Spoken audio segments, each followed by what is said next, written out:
Bonjour, bonjour Kim. Bonjour Georges. Nous voici encore pour parler du Parlement européen. Grand sujet avant les vacances d'été et ça continue.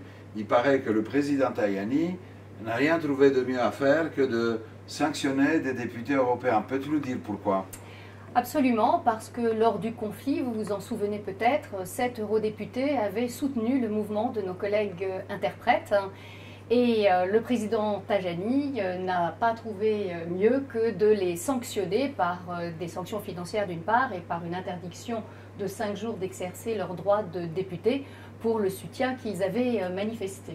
Nous avons d'ailleurs, comme tu te rappelles, appelé les députés européens à s'associer au mouvement parce que leur travail et l'exercice de leur travail, de la démocratie européenne, dépendait de la capacité de nos collègues interprètes à interpréter les propos et les débats, délibérations au niveau du Parlement européen.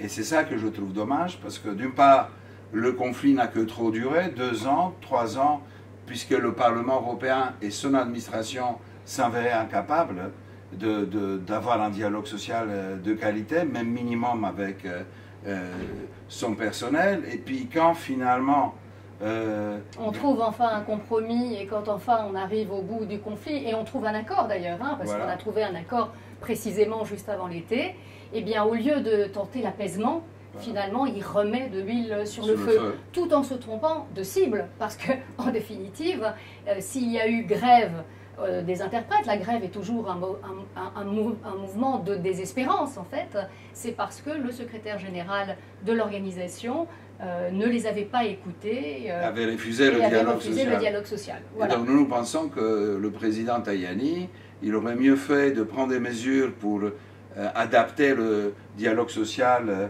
à ce qui est impérieux dans les temps du XXIe siècle, au lieu donc de faire ça et de pénaliser ceux qui n'ont pas bien organisé le dialogue social, au lieu même de pénaliser les députés qui font de l'absentéisme, même quand le président de la commission va parler de l'état de l'Union ou quand un président du Conseil va parler d'un sujet important, au lieu de faire ça, il n'a rien trouvé de mieux que finalement pénaliser ceux qui demandaient qu'il y ait un dialogue social.